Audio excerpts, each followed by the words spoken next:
Fora TV. The world is thinking.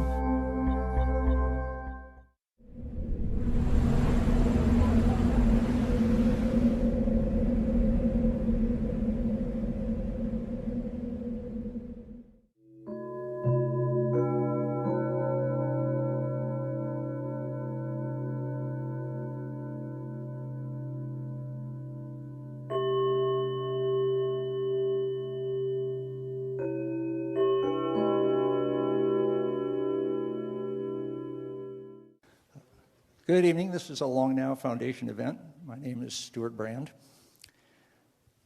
Thank you for overflowing this wonderful theater. I should mention that later this month we have another speaker, Craig Venter, who may also draw a large audience, especially because he's creating life these days.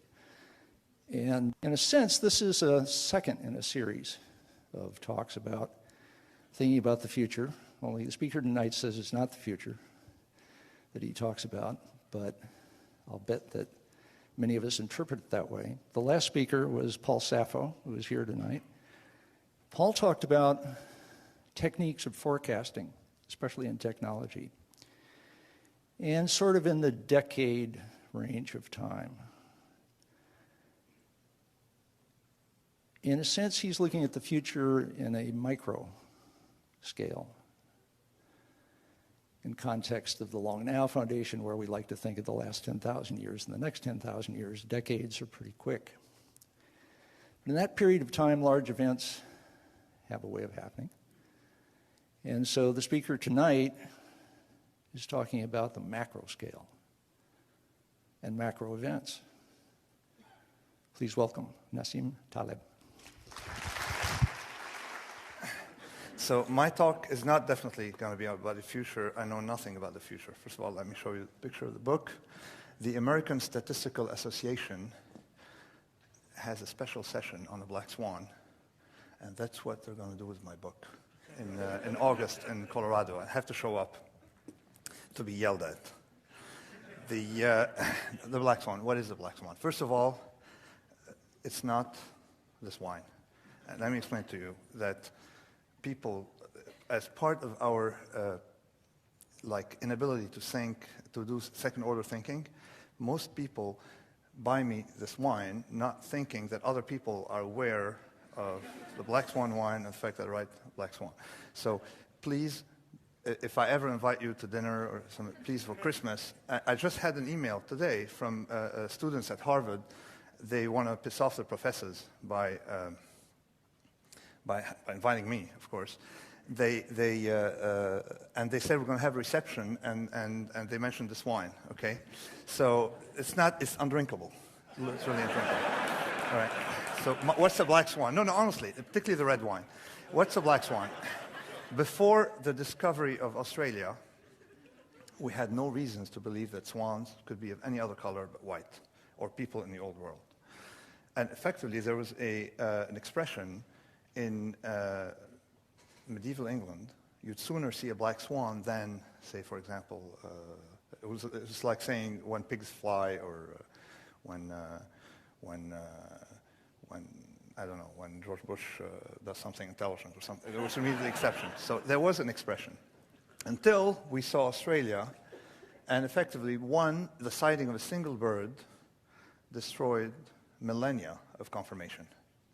So it was posed as a logical problem by showing that there's no reason, you cannot rule out a black swan because you haven't seen any. Okay, so my problem is not a logical question. My black swan is an event. It's not a bird. And it's an event that has three properties. The first property, it is hard to predict. Very difficult to predict based on information. Am I standing in the right spot? Okay. Based on information before its occurrence, prior information, based on historical information. You have here a sample of black swans. The most interesting one is the tie. Someone's going to forecast the future. We have to forecast that human beings, 2,000 years away, would constrict their blood supply with this device, for example, okay, and attend meetings, okay? So that's very difficult to predict. The computer was a black swan. It changed the world, and nobody thought the computer could do anything. You know, it was initially used for combinatorics. I mean, the Watson from IBM did not think that this tool could have any use. The rise of religions, black swans, totally unpredictable. Harry Potter is a black swan. A lot of cultural phenomena are black swans.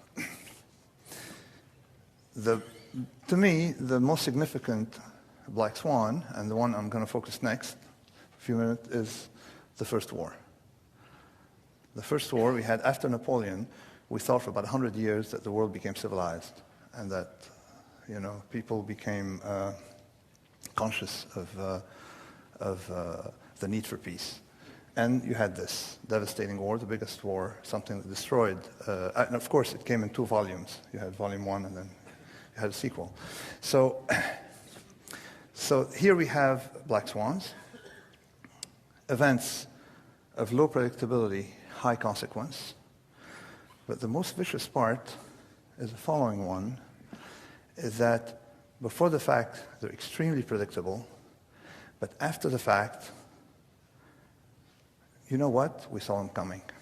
So we have, this is what I call the retrospective distortion, is these events are prospectively unpredictable, retrospectively predictable. Why? We even have disciplines to give us the illusion of understanding the world, you see? We have disciplines that make us misunderstand the world by giving us this illusion of predictability. History, for example, economics, other such things. Astrology, okay? So we have, and what's the mechanism by which we sort of like have this illusion of understanding the world? The first one is what I call silent evidence. Before people think that the First War was predictable, particularly if you, I don't know if you have been to school, high school, and they discussed the First War, it appears to result from tension between the UK on one hand, Austria and Germany on the other, okay? So you think that there's tension that led to war. If you see tension, then you can predict war. But you're not looking at episodes of tension that did not lead to war. And there were a lot of episodes of tension before that did not lead to war. And these episodes usually led to parties in Baden-Baden, you see, with opera singers, a lot of champagne, and they get drunk, right? Kings get drunk. Plus, they know each other, so they know how to do it. So you have to realize that after the war, you think tension causes war, but if you're in a champagne business, you think tension causes, drunkenness by kings when they make up, okay? So we have that problem. So let me give you an illustration of this inability we have in looking at what I call the silent evidence, a pool of evidence that did not lead to the same result. The comment made, this is recorded, no? That's even better. By a comment made by a publisher about the success of the Black Swan. And he was explaining it as follows. Look, it has an animal and a color on the cover. That explains the success. Now, okay, so I went on, when I heard that, I said, okay, plain, I'm going to take care of this guy. I looked on Amazon for how many books have animals and colors in their title and on the cover that ended up flopping, okay? And you had plenty of them. I found 69 books with a black swan in their titles, okay, that were flops. If you don't hear about them, it's because they're flops. We're not looking at evidence. Plus, of course, you have permutation. Pink, elephant, different colors, different animals, okay? So plenty of books like that flopped. So this is what I call the cemetery of evidence. And for those of you interested in probability, it's a big probability problem because we compute probability based on those who survived, probabilities of survival, not based on the pool of those who started. This is very endemic in the way we analyze the world, the way we understand information, the way we perceive information. Decision-making under uncertainty is completely dominated, okay, with this mistake of taking a pool of information and excluding the rest. So it's what I call silent evidence. Well, you have it on Wall Street. You look at the winners and say they have skills. You don't look at people who have the same sets of skills who ended up losing, because these people don't write biographies. You see, they don't say how I lost $1 million. They tell you how they made $1 million. So you have that. So, and then, but the problem is historians. You know, people on Wall Street, you can understand that they're not that smart, but historians did not know that, okay, or did not deal with it empirically. Now, I happen to have spent 18 years as a trader, and I hated it, okay? But I stayed there because it was fun, particularly because you had economists around and people who make forecasts and could make fun of them. So there was there was some advantages to it. But one thing I discovered is that when you work with, and the beauty, the power of economics is that we have plenty of data. When you have data, you can do some real analysis on the data that's completely unbiased, because the data is going to be there, and you can throw numbers at the computer. So I looked at history to see if anybody did something like that, and I discovered that one of your future speakers, Neil Ferguson, a brilliant man, and I recommend if you ever want to have fun lunch with someone, to call him up, if you know, he's good lunch, right? So he is, and he wrote a paper showing that although we believe that the First War was predictable, the bond market, there's something called war bonds in the UK, and the UK bond did not predict it. So it cannot be that predictable if the bond market, nobody told, you know, the bond market. Okay, so we have prediction markets and stuff like that. So we realize now when you run, if you dig into history, how bad we are at predicting, how bad we are at seeing things, how bad our predecessors were at predicting. But a mechanism, of course, is called overcausation. I skipped this because it's too complicated. But there's another, there's some psychological mechanisms involved, that you make an actual prediction, you have the outcome, and then, but this is PowerPoint, all right. This is remembered predictions, okay, upside down. What you remember, typically, that you remember, what you remember having predicted is more consistent with what you observed. So you don't remember what you actually predicted, but you revise your memory of what you actually predicted continuously to make it consistent with current events. Not only you do that with your prediction, but you also do that with your intentions, which is a big problem for us in adjusting, because you would realize that if we didn't have this effect, people would know that they're very bad at predicting. The economics departments would be empty, or you would commit suicide or something like that. You would have no social science to speak of, okay? People would turn cab drivers or something. So you would realize, but there is, it is a psychological bias. Now let me talk about the black swan problem in history, okay, in philosophy. And I'm going somewhere with this, particularly with my next work. The first gentleman up there on the left, the one who's a little horizontally challenged, his name is Hume, okay? It's called Hume's problem, but it's not his problem. It's because he wrote in English. It's a great idea to write in English, then it can be remembered by people who write in English that it's a Hume's problem. Effectively, he took it from someone else. But Hume is worthy discussing because he was completely annoyed with the black swan problem. Completely annoyed with that problem of induction. It was not called black swan at the time. It was called the problem of generalizing from finite sample, or problem of induction. And what he did with it is very simple. He said, you know what, I leave it for the philosophical cabinet. And in real life, I can't deal with it. He was a party animal, and his reaction to the black swan problem is to become even more horizontal, you see, which he gained a lot of weight, and then he died, and he had a happy life in Edinburgh, in Paris and Edinburgh, okay? So let's forget about Hume, because he could be of no help, except also to illustrate one thing that happened in philosophy is that increasingly philosophers became what I call domain dependent. Is they're good at talking about a problem in a classroom, and then they forget about it when they leave the classroom. And it's a bias. Statisticians, for example, don't understand statistics in real life. They're good in front of the blackboard. We know that from a lot of experiments. The way I discuss it in the Black Swan is I talk about that domain dependence, about the Reebok Club in New York, where people go get in their gym clothes and then take the elevator to the Stairmasters, and then get on the Stairmasters and log their 112 stories, and then stop and then take a log of it. Okay, so you have domain dependence, people not recognizing something in the texture of real life. So let's forget about this guy. Next to him, there's a French guy, but the French don't know about him, or at least forgot about him, wanted to forget about him. He is a bishop called Huet, and he dealt with the black swan problem by becoming extremely religious. He not liking science, and of course we had the Enlightenment that became pro-science, and with all the tragedies that we have coming from it. And so he is forgotten. He became very religious. The gentleman here is Al-Ghazal.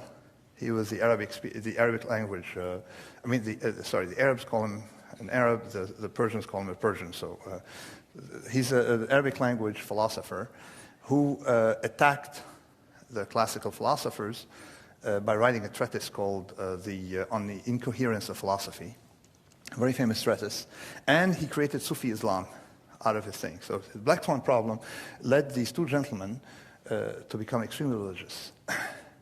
Now, the one on the right is my hero, or, I think we don't really know if he existed, or if, but what he represents would make him my hero, is Sextus Empiricus. He's not in philosophy books, not very common philosophy books. He had two things. He was a skeptical gentleman who phrased the problem induction just the way Hume later on repeated it, 2nd century AD. And his second attribute, he was a doctor.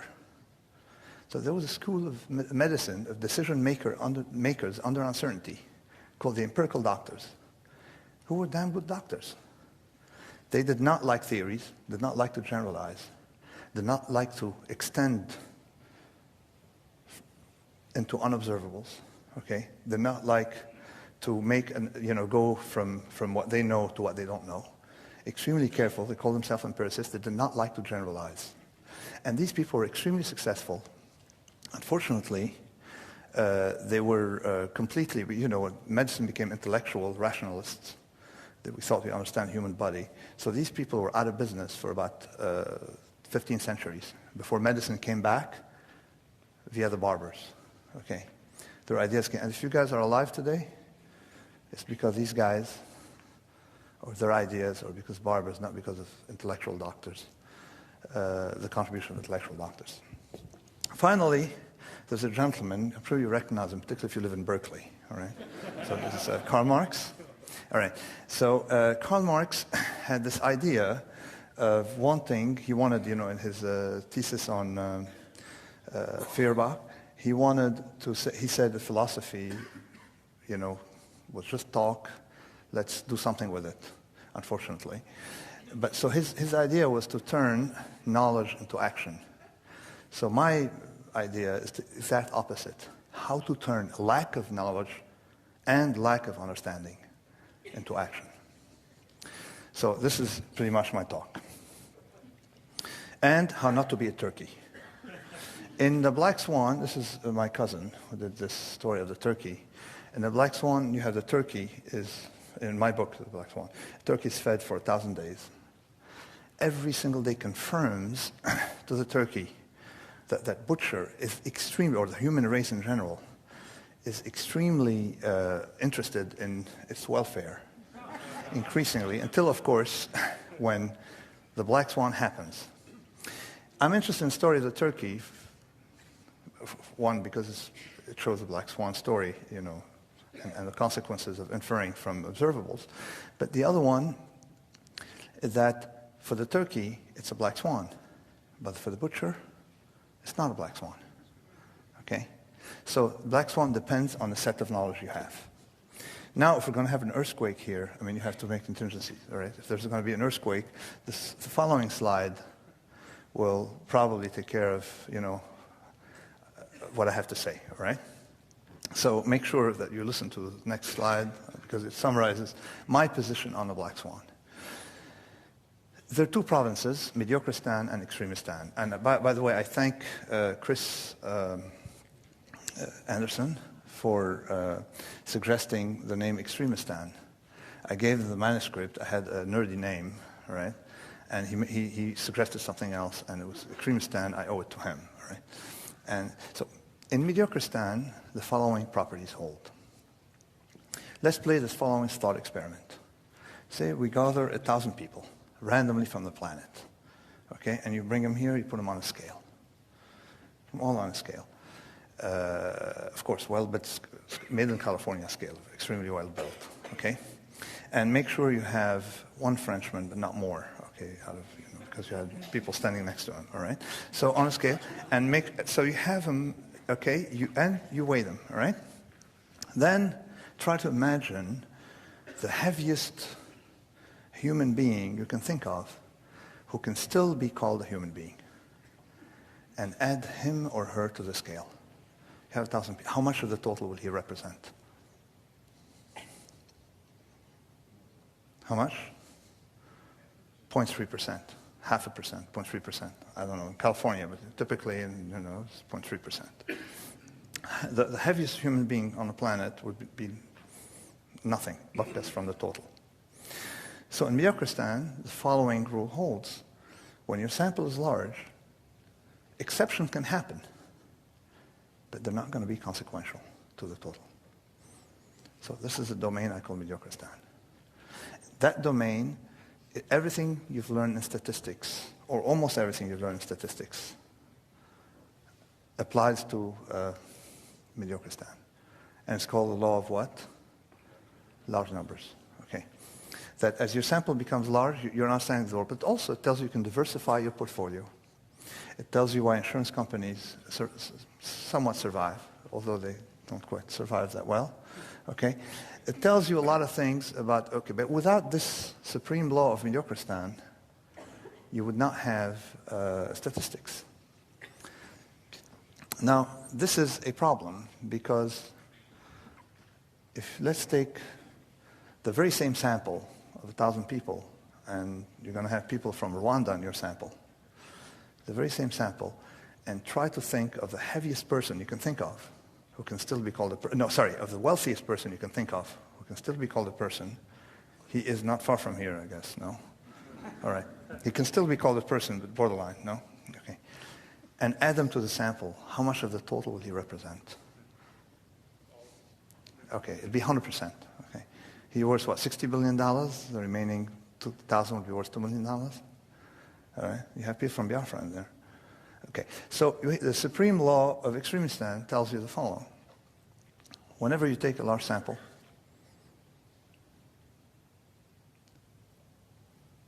a small number of observations in that domain will represent a big share of the total. So you have two domains, one that's dominated by the exception, Extremistan, and one that's dominated by the general, by the mediocre, by the central, by a lot of people. The collective dominates the other one, okay? Very simple. Let's compare income. Dentists, for example. You will not find a dentist who makes more money than all the other dentists combined. But in the book business, what's her name? The lady, she sells a lot of books, right? Okay. So effectively, you have what? You have 16,000 books published every year in the English language. Of these 16,000 books, some years, 5 to 25 books, represent half the sales. So you have concentration in Extremistan. And we're moving from Mediocristan to Extremistan. If you're paid by the hour, you're in Mediocristan. Extremistan is, you guys are the epicenter of Extremistan. Okay, you have Google, you have stuff like that. It wouldn't have happened with someone who sells sandwiches cannot become a Google overnight. Okay, you cannot, if you have demand, sell sandwiches and then you have demand for 2 billion sandwiches, I don't know what you're going to have to do to deliver 2 billion sandwiches. But in the electronic and information age, you can deliver, put a zero on it, okay? So you have different properties in Extremistan. Fairness, social fairness, of course, is more prevalent in Mediocristan than Extremistan. Of course, you have more opportunities in Extremistan, or the illusion of opportunities in Extremistan, but you have a lot of unfairness because you have a winner-take-all effect in Extremistan. And the story I use in The Black Swan is that of Giacomo, an Italian opera singer, and they don't have a Pavarotti yet. Pavarotti is minus 75 years old. Okay, you don't have a way to store your voice. The income of opera singers, okay, is not going to be massively skewed, because if you find yourself in a little town and you're okay, right? So the guy from Milan isn't going to compete with you, and then they discovered all these technologies, right, that destroyed Giacomo and helped Pavarotti. Okay, so for example, as a writer, I'm an extremistan because every time one of you buys my book, I don't have to go to my hotel room and write it again, right? But if I were making sandwiches, I'd have to do that. So the properties of extremistan are quite nasty in the sense that one observation can destroy the whole thing. One exception can destroy the whole thing. Economic life is from extremistan. The metrics we have are not adapted to extremistan. So take the companies in the US. You have, 12,000 listed companies. Between 100 and 200 companies represent half the capitalization. There's this rule of 80-20, Pareto's law, 80-20. It's not 80-20. Things in life are about 0.05, 99.95. So this is an illustration of extremistan versus mediocristan. The inequalities. This is on the left is mediocristan, on the right is extremistan, super extremistan. Here in the middle is on its way to super extremistan. You don't have that with height. So there are two kinds of randomness. This is two kinds of randomness, and they're not. I mean, this is about the different. Even in California, you can. I can have someone say, walk in here 8 feet tall. You guys won't be surprised. I would be surprised. But I can't see someone walking in here 2 billion feet tall. But with wealth, with random variables that belong to extreme. So they're not the same animals, okay? So when someone says this is an approximation, when there's something called the Gaussian curve, okay, it's a tool of mediocristan, and there are other, most statistical names that you know belong to mediocristan. When they say their approximation, they're as much of an approximation as this plant approximates a human, okay? There are large qualitative differences. Now, let me turn on philosophers. I get pissed off whenever I hear the word uncertainty principle, as if it has anything to do with uncertainty, for a lot of reasons. Number one, quantum mechanics is from mediocristan. That's the first one. And the second one, the uncertainty we have in physics, and that kind of uncertainty in quantum mechanics, is the least uncertain of all uncertainties because they average out. You see, which is the reason why the stable has been here all this time, okay? I've been talking for 20 minutes and the stable did not move. So the problem, to me, uncertainty, when I hear someone is, I was trying to go to Lebanon and there was war, and there's absolutely no scheduled timetable for the end of the war, okay? There was, when they killed Bhutto, it was not scheduled, all right? The subprime crisis. So the uncertainty we have is micro uncertainty. It's so monstrous, and people waste their time talking about limits of knowledge here when the limits of knowledge are not consequential. The limits on the right are consequential, yet they don't think that these on the rights have real limits. That's why I get very angry. Another thing, I coined a word called the ludic fallacy, to try to beg people not to equate uncertainty with what you see in games as a casino. Number one, because casinos from mediocristan, and the second one, you don't know the real life. You don't know the probabilities in real life. You don't know. In the casino, the sterilized probabilities. Most of what we learn, particularly in philosophy probability, comes from this stupid thing. So I called it ludic because instead of gambler, I learned that once you use a Latin or Greek word for anything, you could charge a lot more for it. You learn from that. So use ludic. There's another reason, okay, because gambler's fallacy is something else that belongs to a Berkeley, former Berkeley professor, Amos Tversky and Danny Kahneman did. But anyway, that's the reason. But let me give you my Polish joke. So I've written 2 non-technical books, and almost every other line, I go on a rant against what I call, the ludic fallacy or manifestation of known probabilities. Till I received by mail a copy of the Polish translation of my book. And there's a passage in it where I say it has nothing to do with games, how I get angry when illustrators suggest a die to put die on my look, what was it? All right, so that's my Polish joke. That's how it looks like. All right. So my idea in the Black Swan is not like Hume to say, okay, let me get horizontal, all right, and forget about, leave my anxiety about the problem of addiction. My idea in the Black Swan is to try to get, not to be the turkey in real life, try to get out of trouble. So I think the mediocre stand, extremist stand is a good start. You worry about the Black Swan and extremist stand because it's consequential. So already know how to worry about the consequential. And people keep telling me, oh, you Taleb, you worry too much, you cross the street. I tell them, yes, my idea is, unlike you, I don't want to cross the street blindfolded. Because it looks like we have a psychological problem. We tend to be chicken when we know about the risks and overreact. And most risk-taking in society, and this you can see through experiments, are taken not because we're particularly courageous and have a lot of bravado but know the odds. No, it's because we don't know the odds. Or we don't know what's going on. We don't know we're taking these risks. Think of bankers. Okay, they're the most incompetent, probably, profession in history because they've been kept up by the governments.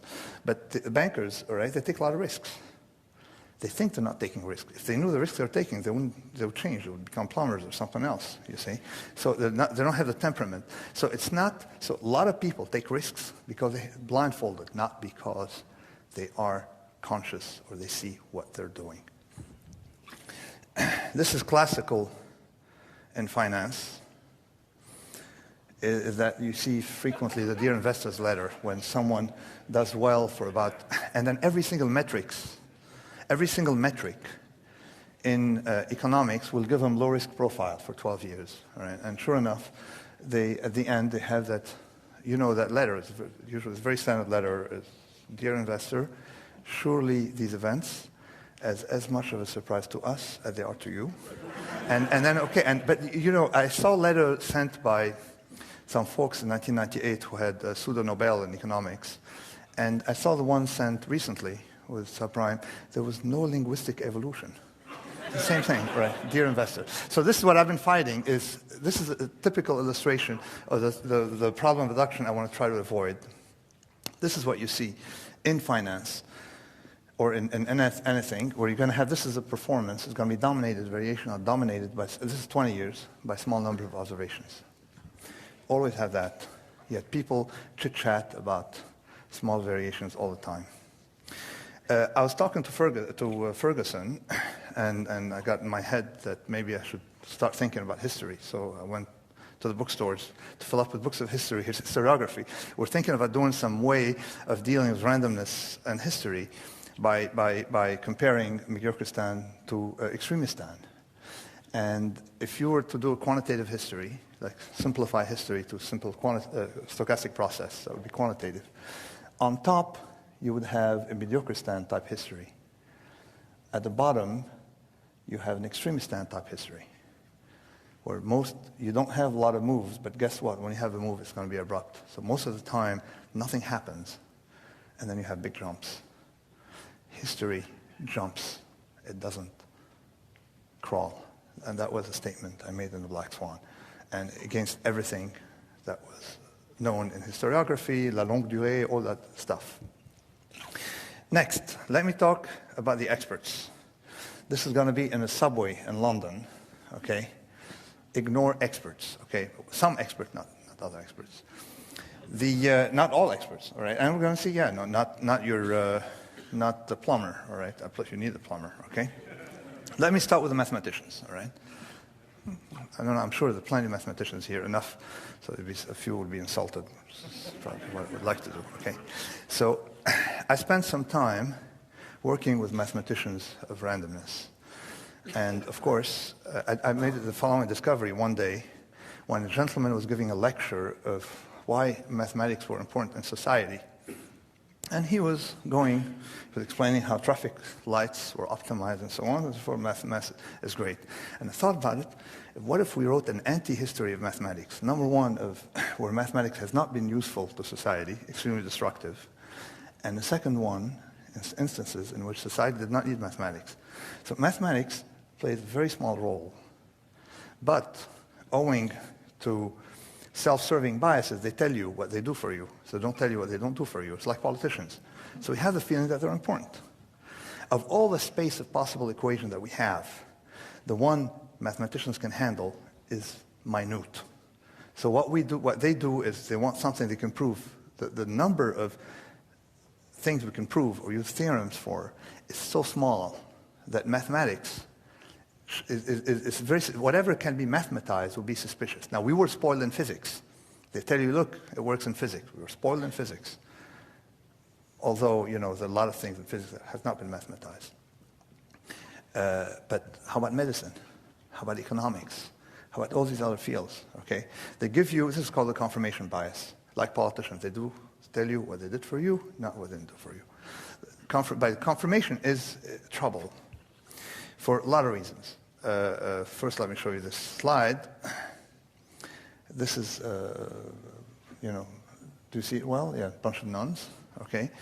And I think they know, the mathematicians know about uncertainty. The knowledge of uncertainty resemble the knowledge of these ladies about nightlife and fun and partying, how to be partying, right? Honestly, right? So this, and having spent 9 years working with mathematicians, till finally I gave up and teaching, trying to create anxiety in math PhD students. And the problem is that it's very mechanistic. Now, so there is a big conflict between probability, where you're dealing with non-observables, and mathematics, that requires mechanistic mind that looks for certainties. And most of the mathematics we have for randomness is going to be then focused on the Ludic fallacy, on Mediocristan, things that can be easily mathematized. And that's a tragedy. It is a tragedy because it is a tragedy because you have this big wedge between practice and this perception of reality, okay, coming from mathematics. The other problem we have, okay, I'll make it clear in the next few slides, is that we tend to tunnel when we project the future. So you'd like to tunnel, so you like to use someone's tools to tunnel further because otherwise you have anxiety. So when you project the future, you project something extremely narrow that resembles the projection of the present, even less crazy than the present, okay? And of course, you don't realize, we're not crazy enough to imagine the future. I mean, events that take place, if I discussed these black swans and here, 20 years before they happened, I'm sure that someone would have called an ambulance and it would have taken me away because these scenarios were crazy. Reality delivers much crazier scenario than our mind can imagine. So there's a tunneling helped by mechanistic tools. But why do we do that? Why do we produce these measures of uncertainty? Why do we like to produce these measures of uncertainty? Well, we have a genetic, or we have whatever we have that we need to reduce our anxiety by using metrics. There's nothing wrong with talking about uncertainty. There's something wrong about talking about uncertainty to satisfy. Take Novocaine or take some, or have a drink. Okay, it's better than produce a forecast if you want to lower your anxiety. And we'll see later when I talk about the expert, breaking down the expert line. When I was on Wall Street, the fun was to look at projections made by economists. You see, lawyers are very smart. You can't catch them because they're slick and they always manage to give you some vague answer about anything. Economists, they give you a forecast. Well, you go process it. If you have a computer, you have coffee, and you have a trainee, you can process the forecast to see if they work better than cab drivers, and they don't work better than cab drivers. And there is the psychological explanation is the forecast got worse since they invented this, called the spreadsheet. In the past, you had to sweat to make a forecast. Now, you can just extend the cell. You you extend the cell. So you go to year 2020, 2040, you go as many centuries as you want. It doesn't cost you much. In the past, it was labor. So this is framing, okay, typically. And once you see it on a piece of paper, start believing in it. It's what we call framing. A person who really caught these people with their pants down is Philip Tetlock, who's supposed to be here tonight. And Phil Tetlock did process all these, and of course, we did the psychology of it. When I met Phil, I just realized that, hey, you know what? We know all the psychological biases. But I then realized that there was a very simple way to figure out which domains we can forecast and which domains resist forecasting. And guess what? It's mediocre stand versus extremist stand. Domains that have the property, the randomness, is the mediocre stand property. We are good at forecasting. When we deal with stars and so on, our errors are Gaussian. Okay, and this is what I discovered about the first application is measurement errors in astronomy, right? So, but when we're talking about anything social, anything where one single observation can have massive consequences, we're not good at forecasting. So, mediocre stand, extremist stand. There is a tableau made by a gentleman called Chanteau, right, where it looks like the know what versus know how distinction works. Like a soufflé chef, you know that he's an expert. But an economist, I'm not sure. Or as an expert definitely at dressing and looking like an expert, but not expert at delivering a service that they claim to that's what I call the faux expert or pseudo-expert. So now why do we listen to these people? Well, the first one is there's an old adage, I'm sure you all know it. Don't ask this gentleman, all right? Ernie, all right? Don't ask a barber if you need a haircut, okay? So if you can't ask someone in his profession, so there's a self-serving aspect of professions. And the second one is we tend to like empty suits, which allowed me, to formulate the following rule. Never take advice from someone wearing suit and tie. It works. It lines up perfectly to the mediocre stand, extremist stand distinction. It works, okay? It lines up to the faux expert. Now, there's a lesson. This is Robert Trivers figured out something, and it was very interesting. That was before the invasion of Iraq. Is that if you have any plans to make war, to engage in war, you don't know what's going to happen. We're not good at predicting wars, because we didn't have many wars in our genetic heritage. We did a lot of raids and pillaging. We're good at it, we humans. And he showed how primates are very good at invading territory, killing all the males, and all these kinds of things. So it looks like simple domains. Again, the errors are from mediocre stand. We're good at forecasting. Complex domain, we don't understand. We don't have the right intuitions. The link between action and consequence is not as visible. Errors can be monstrous and dominated by extremes. So again, wars are since Napoleon, wars have been more and more from extremist stand. For example, if you want to invade Grenada again, go ahead, no problem, right? Okay, if you want to invade China, you're going to have problems, all right? So you see the difference between simple and more complex domain. And, of course, we're going to take some advice from Yogi Berra, who said the future ain't what it used to be. Okay? Big philosopher of randomness. He understood the point about how we're gliding more and more into some form of concentrated disorder. One of the things I discuss in my next book, I studied religion a little bit. I don't believe in beliefs, by the way, right? I don't believe that we humans use belief to act. I think beliefs have some other purpose. But the problem that I find very inconsistent, and I don't know if some of Dawkins' friends or these guys are here, I find extremely inconsistent to be suspicious of the bishops. Okay? Here, this is an Orthodox service, because I'm Orthodox. So, be suspicious of the bishop, and be a sucker when it comes to the stock market, okay? Or listen to the economists. I don't understand what metrics, double standard you're using, okay? When, Dawkins was saying that these people have double standards. He's talking about postmodernists. He said, anybody riding a plane to go to a conference, okay, when they doubt the laws of physics, is a hypocrite. To me, anybody invested in the stock market who is critical, okay, of religion is a hypocrite. Okay. You either, I mean, that's my point. There's nothing wrong about being critical of religion, but you got to go all the way. So what happens is our skepticism is domain dependent. And we're going to test it. There's a very easy metric for me to test skepticism. It took me a while to figure it out. You show things to see if people see false patterns or not. And we're going to be testing. I have a little lab in London, at London Business School with Dan Goldstein. And we're going to test to see if religious people are more fooled by randomness outside religion, and vice versa. Okay, so it is a problem. Substituting religion with CNBC stock and some, you know that the stock market analysts, okay, they're worse than nothing, a lot worse than nothing. Okay, so there is an inconsistency there. And incidentally, I figured out one thing is that medicine. You know that medicine for a long time we had an expert problem in medicine. You still have some expert problem in medicine.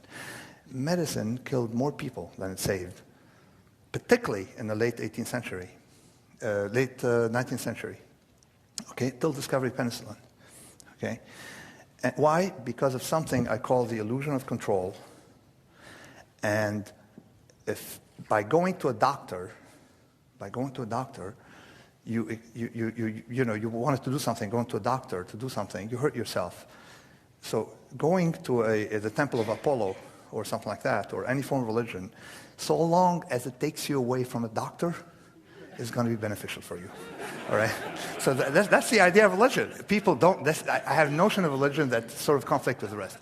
To illustrate what I mean by illusion of control is when you go to a casino and you see people wanting to get a high number on a die, they throw it hard, okay? And they want a low number, they throw it soft, okay? And this is, this is a council of economic advisors with His Eminence there, and they're all there. So, and this is an exercise of illusion of control, okay? All right. So now we're out of the fun section. How many more minutes do I have? Sorry. And let me get technical here. Sorry. 10 minutes? Okay. All right. So now let me get into the boring section, right? This may cause a lawsuit, I hope. The gentleman here, I'm debating him tomorrow. Very nice gentleman, incidentally. I'm not attacking him, I'm attacking a statement. Let me talk about probability for a while. So it's going to get more technical. It's called boring section. If you want, you can leave and come back for the drinks, all right? So this gentleman made the following statement. He said, these events that we saw last summer should happen every 10,000 years. Actually, we had 3 days in a row, events that happen every 10,000 years. If you look at the gentleman, you see that he's considerably younger than 10,000 years. So therefore, where is he getting his probabilities from? Okay, not from personal experience. He definitely is getting his probabilities from where? He's getting them from a theory, all right? So where do you theory from something in philosophy, we would call that a priori. There is an a priori. It doesn't come from any form of empirical observation or anything.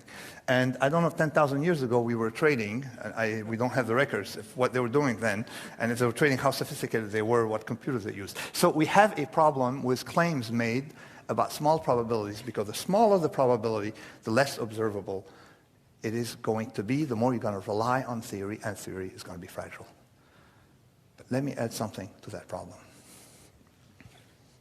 And that problem, I call it the telescope problem, okay? What matters is not the probability. What matters is the event. So if I have a small probability of losing $1 million, okay, I don't care about the probability, I care how much I lose, all right? So what matters is if you worry more if you have a small probability of being on a plane that crashes than if you have a small probability of not having an umbrella under the rain, okay? So it's not the probability that you care about, it's the probability times the event, the magnitude of the event. It's the pair, probability times pi times lambda. The problem we witness here is that the smaller the probability, the more confident they seem to be about that pair pi lambda, when in fact it's the most unstable. Because the smaller the probability, the more error you're going to have, the higher the error you're going to have in the estimation of that probability. you see? Necessarily, if you have smaller number of observations, we're going to have a larger error. So therefore, anybody talking about small probability doesn't know what he's talking about, literally. Okay? Or they're not talking about probability, they're talking about something else. I don't know, religion, or whatever it is, okay? They're not talking about probability, all right? So this is a problem, even, that we have, because that pair, the higher, that triangle, I call it pi lambda, becomes a lot more random. I mean, to repeat the point, a 1,000-year flood, okay, required a lot more than 1,000 years observation, okay? But a 1,000-year flood is much more devastating than a 100-year flood, you see? So this is a problem we have with probability. If, I don't know, the Federal Reserve, if you pay them a visit, let them know, okay?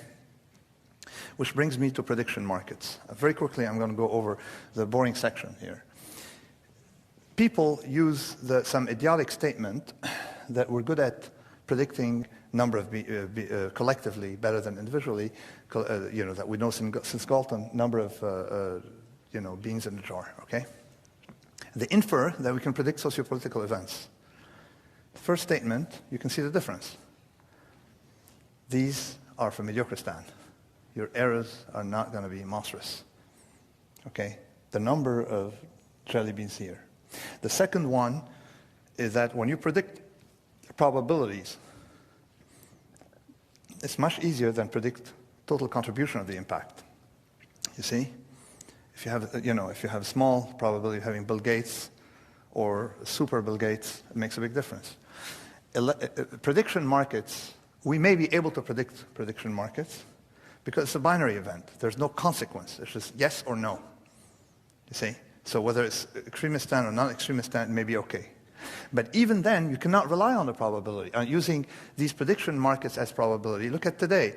Today, Hillary Clinton is, she was like, what? She had 70% probability of, she was trading at 70%, now she's trading at 50%.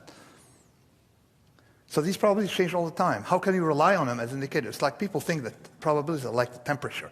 We go have someone from MIT and 2 Russians come in and we're going to measure it and get the number, okay? It's like temperature. It's not like temperature. We don't measure it, okay? We estimate it, and even collectively we're not better at it. And there are things that even collectively we'll never be able to get because the properties are way too complicated. This is the problem I have with using prediction markets. We can use prediction markets to predict how many car crashes you're going to have on a highway, maybe. Not for something more complicated than that. Second point I have with models versus practice is the story, that metaphor of the ice cube that I discussed in the Black Swan. I just realized, I tried to read the Black Swan because I was bored, and I didn't like it, but I found that section needed some expansion, right? So, because I realized, hey, you know what, it's a good idea to discuss. The problem of most theorists, the problem of universities, is you go from theory to practice. The degrees of freedom from theory to practice are considerably narrow, small. The reverse is monstrous. So let me give you this metaphor. If I leave a small piece of ice cube on the floor, okay, you can easily get someone in second-year physics students to write the equation to tell you how to predict how that ice cube will melt, okay? It's a very simple thing. A second-rate student could do it, all right? Someone from Boston, that is, can do it. Okay, so so you can predict. So, but now conditional on seeing water on the floor. Is it easy to reverse engineer the ice cube? No, you have an infinity of ice cubes, different shapes that would have generated. This is exactly going from theory to practice versus practice to theory. Given something you observe, the observable. A generative observable and would be a theory. You have an infinite number of theories that can do that, particularly when we are dealing with nonlinearities, particularly when it is nonlinear. Okay, in nonlinear, let me give you this metaphor, this solution of problem induction, the most intelligent piece of work done on the problem of induction since Sextus Empiricus. If I have these series of dots up there, I ask you to extend them in the future, okay? With a linear model, this is step one, okay? You can extend them from 20 years into 80 years. If it's linear, you just take a ruler and extend it in the future. You agree? Now, you're assuming it's a linear model. But it turns out to be nonlinear. How do you know from that part of the sample? Okay, so a linear series of points can generate something nonlinear, or it could be what we have in the fourth graph. So the statement is as follows: there's one and one line that could connect series of dots, so you have uniqueness. This is why people like linear models. But when you go into a nonlinear model, whatever you see can be explained by an infinite number of nonlinear theories or nonlinear equations. It's infinite. So you realize the explosion of degrees of freedom, which is to say that, okay, we have in the nonlinear world, I'm sure someone's going to ask me about basins of attraction, chaos theory, and stuff like that, and I'll talk about it. I'm definitely certain from experience that someone's going to ask me about them in this session. So this is why I don't extend, I don't deal with the future. The other problem is with power laws. Okay, you only can look at them qualitatively. What we call fractal self-similarity. Extremistan, as you can say, has one structure, which is a fractal self-similarity, the one that was, similar to the geometry of Mandelbrot. The problem is that reverse engineering the parameters, guess what? They're all over the map. It's almost impossible you can just deal with it qualitatively, but qualitatively we can do very well. So let me conclude here with my what to do or what not to do. I was in Athens about 2 months ago, and I spoke for about an hour. And the person told me, yeah, we told us, now what should we do? I had a acute state, I entered a state of rage, That was not, really, I've been talking for an hour, I've been telling you what not to do. And you don't count it, the guy was a consultant, and don't count it as advice. Negative advice, to me, is vastly more important than positive advice. But people don't think it is important. Just like if you go to the bookstore, you can only learn from people's mistakes. You don't have how I failed in life. These people, a cemetery of evidence, don't publish their books, okay? See, how I made $1 million, these can be accidents, but there's regularities. You see the 10 Commandments, okay, except for a couple, I think, they're negative advice. And look, they stuck, okay? Even almost the adultery part. I mean, it did work. So negative advice tends to work, okay, compared to positive advice, okay? So I tell you what not to do, all right?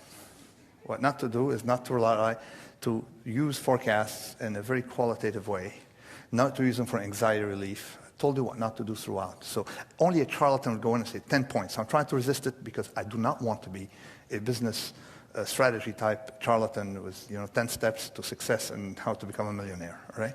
So this is why I hate it. And people tell me, like I was in Washington and someone said, well, I got a forecast. My job is to forecast, okay, in economic life. I looked at her, I told her, well, the only thing I can tell you is I can strongly recommend you get another job, all right? I cannot go in and solve people's problems. I'm not a dentist, you give me your teeth and I tell you what the problem is. I have general worldview that is, and to fit my worldview, I'm a skeptic. I'm a skeptical empiricist. I cannot, okay, tell people what to do, all right? I can tell people you have to extend tails. So here, I'm in Silicon Valley. I can tell you very easily, don't read Harvard Business School papers, typically because I find common mistakes among all of them. They take like the biotech, all right, industry, and they say, well, you know what, only one company makes money. If you take out Amgen or the other, and Genentech, they don't make money. But of course, if you take out the lottery winner, the lottery is, So, okay. The other technique is, in the black swan domain, conventional metrics of looking at a pool of results as indicative of future results is inherently flawed without extending. Like biotech, of course, is not going to work, okay, in small samples, okay, because the small sample, the past does not have a cure for baldness, for example. And I know a few here who would definitely make the company rich, okay, if there is a cure for baldness, all right? I'm not the only one. No, there's some, I see some shining things in the crowd. So extending into what you don't know, okay? So some industries like biotech, venture capital, stuff like that, you extend the right tail. In other words, if a black swan happens, it can only benefit them. Insurance company, if a black swan happens, it can only hurt them. So it's a very simple rule of thumb of not trusting returns for banks, okay, and underestimating returns for venture capital firms, stuff like that, small rules of thumb. Also, of course, not take advice from someone wearing a tie and stuff like that, okay? And I'm sure people will ask me for more, so I'll leave it for the Q&A. Another thing I did discover in the Black Swan is that if we have small probability that have dominated our planet, okay, therefore there got to be survival advantages to those who have long memory. Sure enough, there's a paper showing why you know that elephants are matrimonial, the ladies dominate, and then old ladies are kept around. Guess why? Because they remember droughts. They remember what happened in 1906, all right, and where they had to go to find water, okay? So remember rare events, okay? So there is, and societies have used that for a long time. Okay, Senate, for example, senatus, you know, it means an old person. Okay, that's why they have the Council of Elders. Have some, you know, this is why I try to look older than my age with my gray beard, all right? Have a Council of Elders, but even in Arabic, the term sheikh means an old person, all right? So there is a value in society for keeping around people who are not productive simply as advisors on rare events. If that happens, where to go, okay? So this is locally. There is something what I call knowledge without a cause. Okay, these people have a lot of knowledge, they don't have theories. In economics, we have the exact opposite. For example, we have crises like the subprime happened. We had the same one 18 years ago, or a little less, okay, in 1990, 18 years ago. Wow, time flies. We had the same one, but nobody remembers it because they simplify to models, so they don't store, they store the theories instead of storing the facts, which is what I call erudite empiricism, as opposed to, without inductive generalization, just store the facts. And theories destroy that. And finally, this, okay, leads to, I was talking about them, precautionary principle. No, it's not precautionary, super precautionary principles. Is giving some respect to the oldest member, okay, of the planet itself, okay. There's some rules. Don't mess with complex system because we don't understand them. We don't see a link between, we don't understand, I mean, what's going on. And the planet is smarter than us.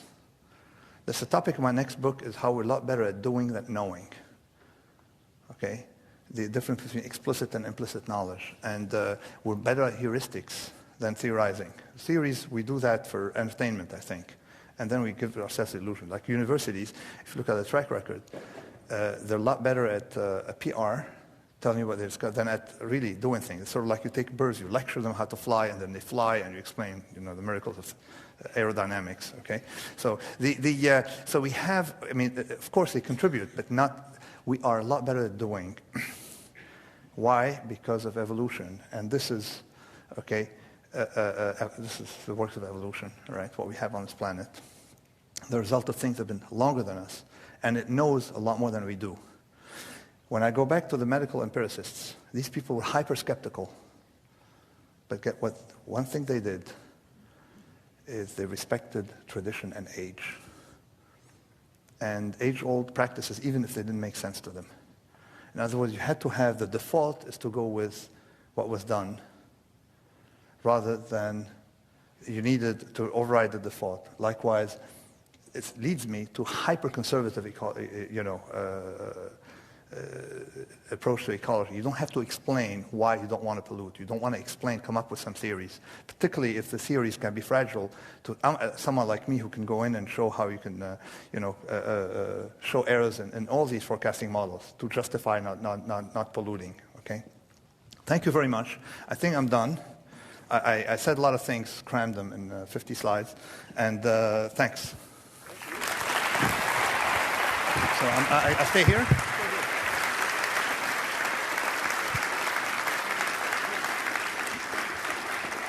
Can we get the house lights up a little bit so the speaker can see the audience and we can see each other?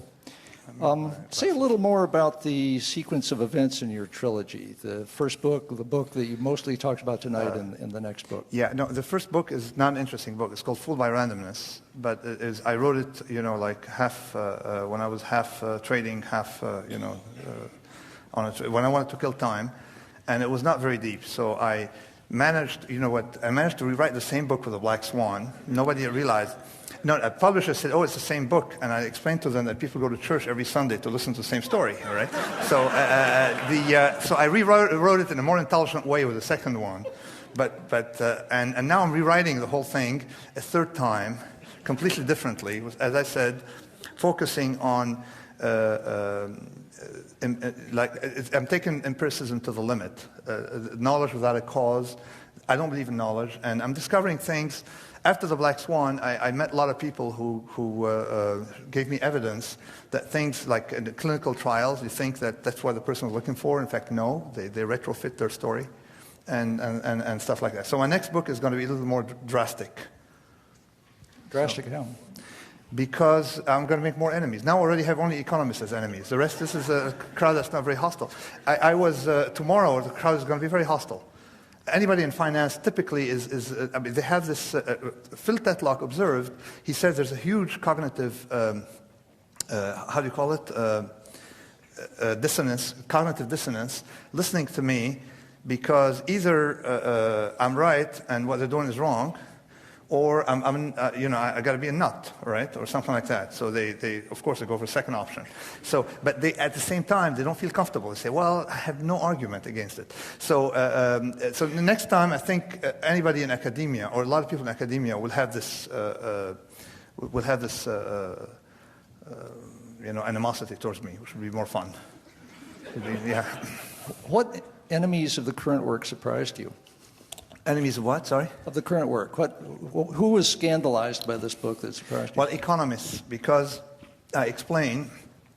Number one is I use arguments, very simple arguments against the science of economics by explaining that they're dangerous to society and stuff like that, and that their forecasting, we rely on it, and I say, okay, if you go to church, it's a lot better than listen to them. They got angry. And also there's other things I did with Mandelbrot. We went into a full-pronged attack on the economics establishment by showing that their statistics are off, and we went after the Nobel. And now we're going hunting down the Nobel Committee. Okay, so these people are not very happy when we call them charlatans. But explain to me what makes them different from astrologists. Empirically, they're the same, but they're also far more elegant, right? So that was, when we used these arguments, they got very angry. Let me tell you, the funny story is, I was in Paris at École Polytechnique, where I was speaking, and I stood up, and at some point I got emotional, all right? And they were all there, all mathematicians almost, and I stood up and said, using these techniques, typically the bell curve to measure risks, is not even silly.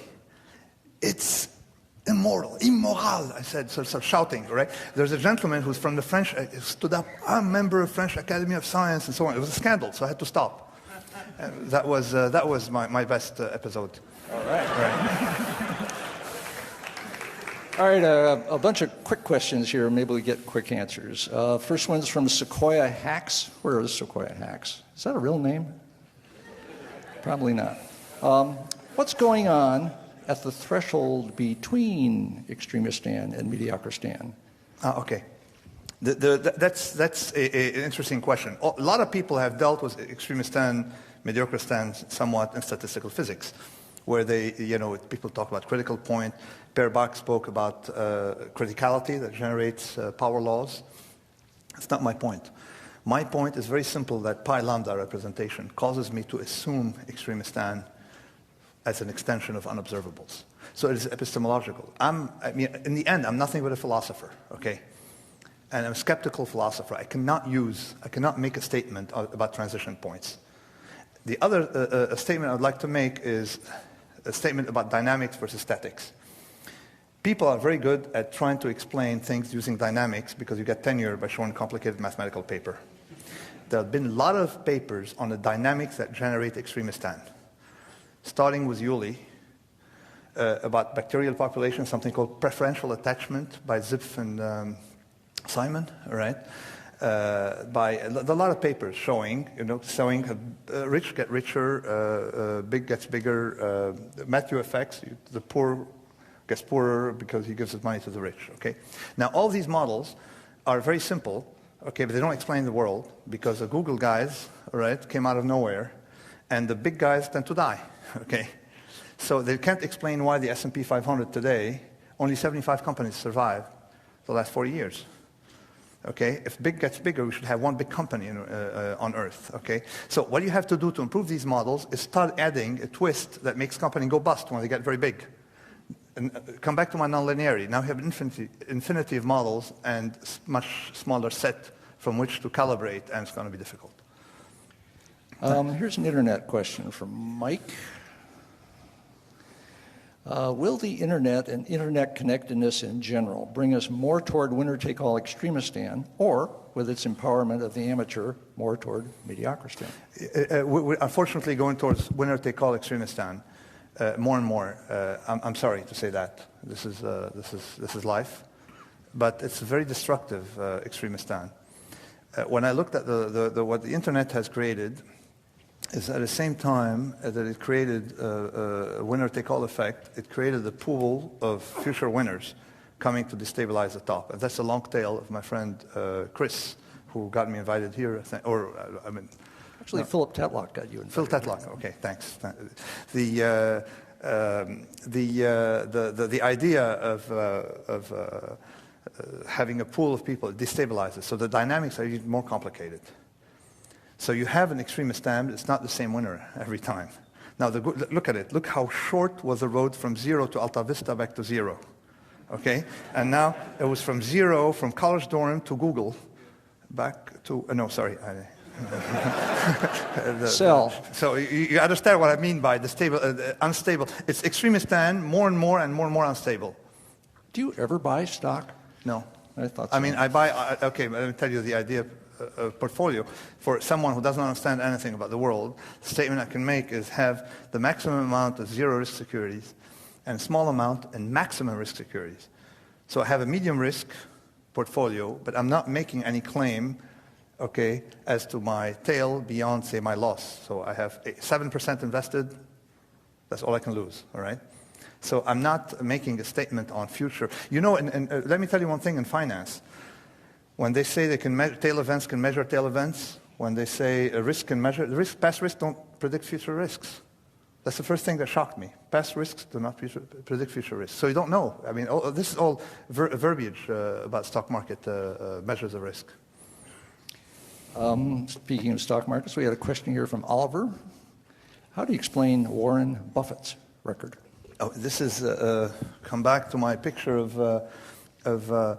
the problem of survivorship bias, or the problem of the cemetery. Okay, I have my watch, even if it's a broken clock, can be right twice a day. All right, so if you have a lot of investors, it's a necessity to have a Warren Buffett simply out of luck. Now, I don't mean he is lucky.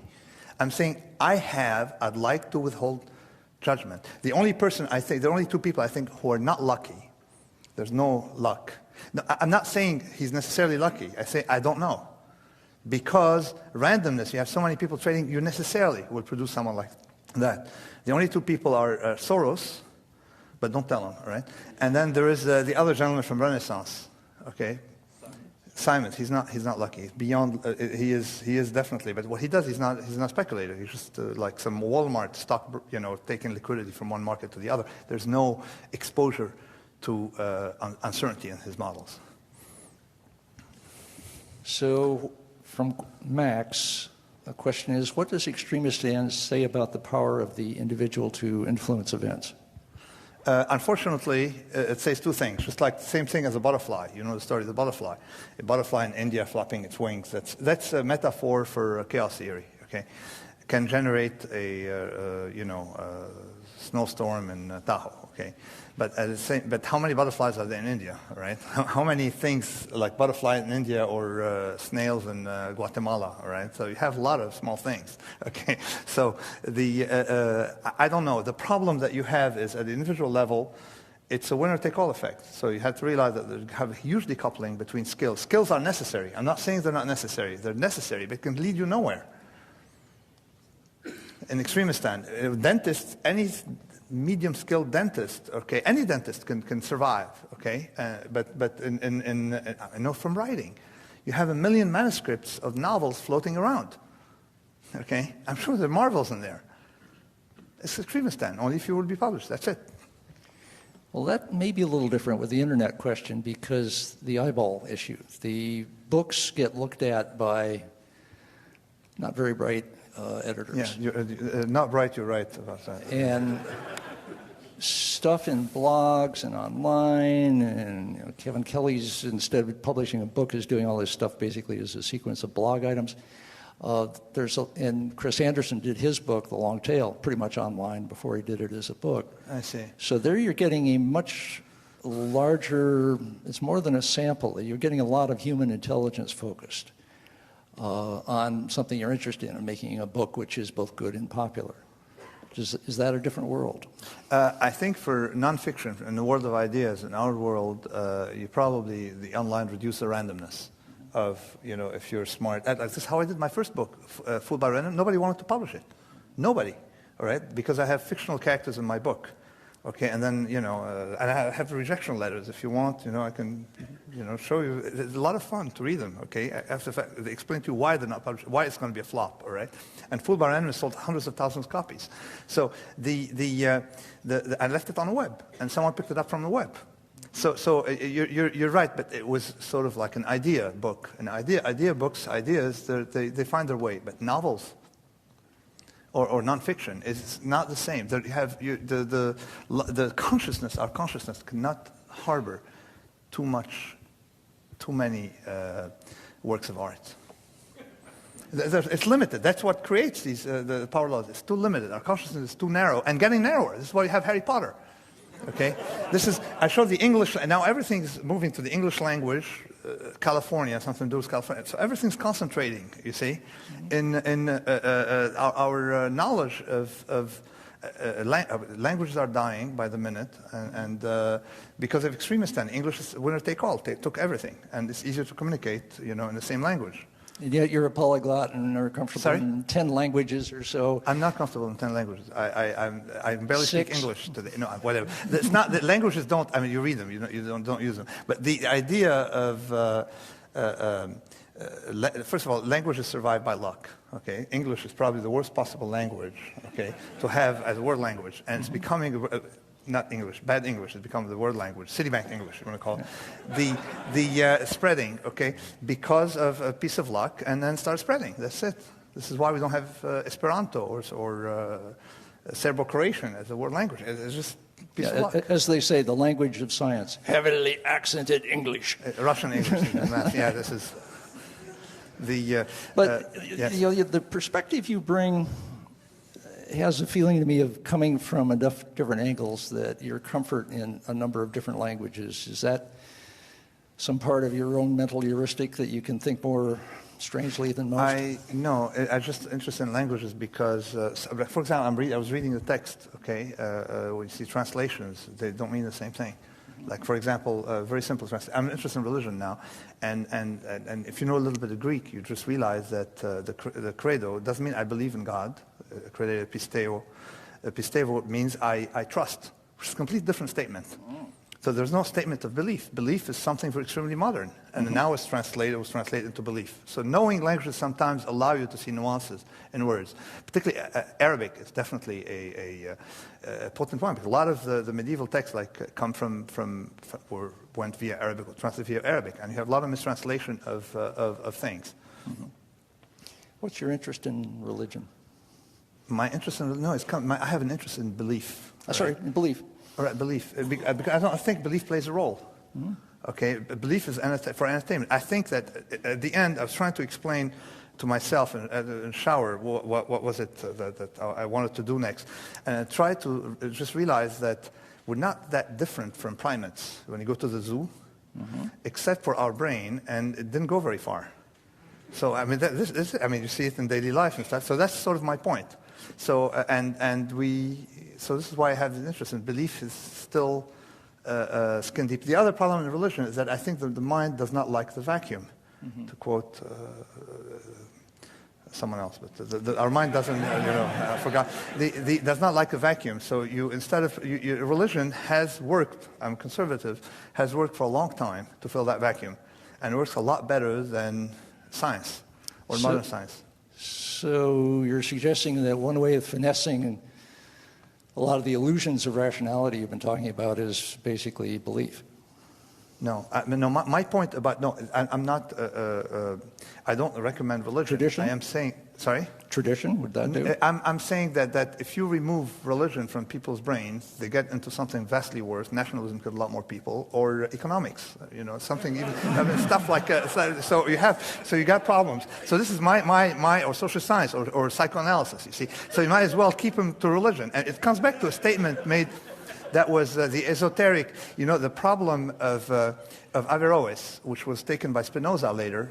Averroes said, what was he trying to do with religion? Okay, he said it's very simple. If you explain Aristotle to the common person, he or she won't get it.